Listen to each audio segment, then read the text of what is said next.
सफलता की सबसे खास बात यह है कि यह मेहनत करने वालों पर फिदा हो जाती है। मैं Arjun Lal Rajauria, faculty of physics, स्वर्णिम करियर इंस्टीट्यूट रिंगस। आज के इस सेशन में मैं आपकी मुलाकात ऐसी होनहार छात्रा से कराने जा रहा हूं जिन्होंने नीट 2025 के तूफान का डटकर मुकाबला किया है। इस मुकाबले की डिटेल इंफॉर्मेशन के लिए अब मैं इनवाइट करना चाहूंगा मिस्टर प्रदीप सैनी सर को। सर, आप स्वर्णिम करियर इंस्टीट्यूट नीट डिवीजन के हेड हैं और फिजिक्स के एचओडी हैं। साथ ही मैं आपसे इंट्रोड्यूस कराना चाहूंगा स्वर्णिम की प्रतिभाशाली छात्रा संजू धायल से। अब मैं सर से निवेदन करूंगा कि सर आपके साथ नीट 2025 एग्जाम के पेपर के डिफिकल्टी लेवल और संजू धायल के हौसले पर चर्चा करेंगे। नमस्कार। आज के इस सेशन में हम संजू से बात करने जा रहे हैं। नीट 2025 का जो पेपर आप लोगों ने देखा, जिस प्रकार से मीडिया के अंदर, सोशल मीडिया के अंदर आप लोग देख रहे होंगे कि नीट हिस्ट्री का सबसे डिफिकल्ट पेपर था, उसी पेपर को इस बच्ची ने बहुत ही हिम्मत से, धैर्य के साथ दिया है और उसी की बदौलत, इसी की जुबानी हम सुनेंगे इसका नीट का एक्सपेक्टेड स्कोर क्या है। तो संजू, मैं आपसे सबसे पहले ये जानना चाहूंगा कि आपने पेपर दे दिया, घर पे आ गए, आपने आंसर की चेक करी, जो भी हमारा आंसर की हमने जो भी स्टैंडर्ड, जो भी इंस्टीट्यूट है आपके कोचिंग का, उसके अकॉर्डिंग आपने आंसर की चेक करी, तो उसमें आपका एक्सपेक्टेड स्कोर कितना बन रहा है, पहले तो ये बताइए। 583 583 नंबर संजू के 2025 नीट में बन रहे हैं। 583 नंबर। मैं एक चीज और जानना चाहूंगा यहां से संजू, मैं ये जानना चाह रहा था कि पिछली बार जब आपने एग्जाम दिया था उस समय आपका स्कोर क्या था? 570 570 नंबर। इस नीट के डिफिकल्टी पेपर में जैसा कि सुनने में आ रहा है कि हर बच्चे का 125 या 130 नंबर कम हो रहा है। इस बात पे आप गौर करना। अगर आप संजू की बात करें तो 570 से 583 जाना, इसने 13 मार्क्स को गेन करा है। एक्स्ट्रा अचीवमेंट है इसका। ये इसका टेम्परामेंट है, ये इसकी मेहनत है, ये वर्ष भर जो तैयारी करती है, ये उसी का नतीजा है। अब संजू से हम जानना चाहेंगे कि संजू ने पूरी साल की तैयारी कैसे करी थी, संस्था में उसके साथ पेरेंटिंग केयर कैसे होती थी, टीचर्स के साथ उसका किस टाइप का कनेक्टिविटी थी, ये सारी बातें हम लोग संजू से करने जा रहे हैं। तो संजू, मैं आपसे जानना चाह रहा था कि जब आप एग्जाम देने गए थे एग्जाम हॉल में, उससे पहले आपके दिमाग में क्या चल रहा था, थोड़ा उसके बारे में बताइए। 680 प्लस स्कोर करना है, कॉन्फिडेंस थी या अच्छा स्कोर किया था टेस्ट में सब में। तो यहाँ आपका स्कोर लगभग कितना रहता था? 600 650 प्लस भी होता था कभी। और 680 का आप स्कोर के हिसाब से बात करते, क्योंकि अपने यहाँ के जो पेपर थे वो इतने आसान भी नहीं थे, इसलिए आपके 650 नंबर आ रहे थे। अच्छा, अब मैं ये जानना चाह रहा था कि जैसे आप वहाँ एग्जाम हॉल में बैठे हो और एग्जाम हॉल में जब आप क्वेश्चन सॉल्व कर रहे हो, तो आपको कहीं आइडिया हो गया था क्या कि ये पेपर इतना डिफिकल्टी लेवल का है, या थोड़ा सा इसमें कुछ बता पाओगे आप हमें? बायो में तो कुछ नहीं था क्योंकि इतना लेंथी पेपर हमारे यहाँ आता था कोचिंग में। फिर केमिस्ट्री में थोड़ा लगा कि हाँ है थोड़ा, फिर फिजिक्स में जाके पता चला कि डिफिकल्टी लेवल है थोड़ा बहुत। मतलब फिजिक्स में ज्यादा आपको ऐसा लगा। तो जो आपने पहले बायोलॉजी की, फिर उसके बाद केमिस्ट्री करी, फिर फिजिक्स करी, तो आपको पहले से पता था कि मुझे ऐसे करना है, ऐसा कुछ पहले से पता था क्या आपको? नहीं, हमारे डायरेक्टर सर हमें बताते थे कि ऐसी रणनीति फॉलो करनी चाहिए हमें। जैसे किस टाइप से करा आपने? कि पेपर को 2 या 3 राउंड में करना चाहिए, पहले बायो, फिर केमिस्ट्री, फिर फिजिक्स। तो मैंने पहले बायो की, फिर केमिस्ट्री और फिर फिजिक्स। अच्छा, तो बायोलॉजी का जो फर्स्ट राउंड आपने करा था उसमें कितने क्वेश्चन कर लिए लगभग आपने? 84 क्वेश्चन करे। और उसके बाद में केमिस्ट्री का फर्स्ट लेवल करा आपने, उसमें क्या करा? 39 क्वेश्चन कर लिए थे। 39 क्वेश्चन करे थे। 39 करे थे या कुछ और? 42। ठीक है, तो 42 आपने केमिस्ट्री में करी। उसके बाद आपने फिजिक्स का फर्स्ट राउंड लिया, उसमें कितने करे? 20 क्वेश्चन आपने कर लिए। अच्छा, 20 में कोई क्वेश्चन गलत भी हुआ आपका? हाँ, 2 क्वेश्चन आपके गलत हुए।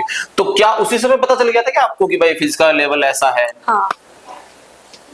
तो उसके बाद आपने अपने आप को कैसे संभाला? जब आपको दिख रहा है कि कुछ मार्क्स ही नहीं बन रहे हैं, तो फिर आपने उस समय कैसे अपने आप को संभाला? कि जो होगा देखा जाएगा, जितना मुझसे होता है बस उतना करना है मुझे। बस मैंने अपने आप को ये बोला था कि जितना तुझसे होता है उतना कर। अच्छा, अपने आप से आपने बात कर ली कि जितना तुझसे हो सकता है उतना तू कर ले, फिर जो होगा वो देख लेंगे।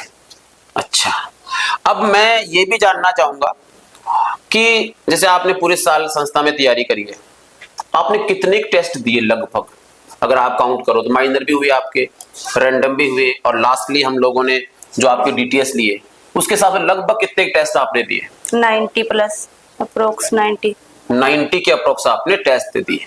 अच्छा, मैं एक बात आप लोगों से ये भी कहना चाहूंगा कि 90 जो टेस्ट दिए गए हैं, बहुत सारी कोचिंग्स हैं जिनमें 200 टेस्ट भी लगते हैं, 300 टेस्ट भी ले लेते हैं, बट मैं एक बात इस पे ये कहना चाहूंगा कि सबसे पहला काम है कोर्स ड्यू टाइम में हो जाए। हमने हमारे बच्चे, टारगेट जो बच्चे थे उनका कोर्स दिसंबर में करवा दिया, उसके बाद हमारे पास सफिशिएंट टाइम था। और आपको पता है कि हम लोगों ने जो डीटीएस स्टार्ट करा है वो डीटीएस का 8 जनवरी से हमने स्टार्ट करा था। और उसके बाद सबसे इंपॉर्टेंट बात यह कि हमने हर एक यूनिट टेस्ट के लिए जो हमारा चैप्टर वाइज टेस्ट होता है उसके अंदर हम लोगों ने 2 से 3 दिन का टाइम दिया। उससे आपको क्या बेनिफिट मिला? ये कि पूरा चैप्टर की डेप्थ तक हमने वो समझ लिया था, तो उससे क्वेश्चन गलत होने के चांस कम थे। मतलब हम लोगों ने कोई भी जो पेपर हुआ है, टेस्ट हुआ है, यूनिट टेस्ट हुआ है, उसके अंदर बच्चों को इतना सफिशिएंट टाइम दिया है कि बच्चा अच्छी तरीके से डेप्थ तक जाके उस पेपर को, उस पर्टिकुलर चैप्टर को सॉल्व कर लेता है। यही हमारी यहाँ की मजबूती है। टाइम पे हम लोग कोर्स करवाते हैं और उसी का नतीजा आज इस बच्चे ने दिया है। तो संजू, मैं आपसे ये भी जानना चाहूंगा कि जब आप पेपर देके बाहर निकले थे उस समय आपका एक्सप्रेशन कैसा था? मैं तो बाहर निकलते रोने लग गई थी।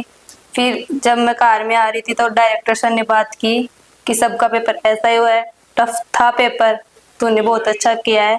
फिर मैंने पेपर मिलाया तब सच। वैसे मैं आपको एक बात और बताऊं, मैंने भी इनको फोन करा था, और मैंने जब इनको फोन करा तो इनकी दीदी ने फोन उठाया था, क्योंकि ये तो रो रही थी उस समय।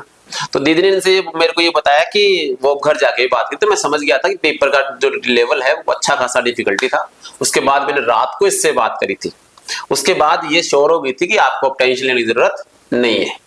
अच्छा, मैं ये जानना चाह रहा था कि आप पूरे साल यहाँ रहे और ये आपका सेकंड अटेम्प्ट था, ठीक है, तो आपने कोचिंग में ऐसा क्या माहौल दिया, कोचिंग पे आपने विश्वास करा, उसके क्या रीजंस रहे होंगे?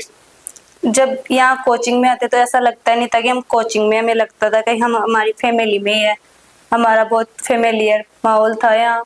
हमारे टीचर्स हमें as a parents, as a friend, हर तरह से गाइड करते थे।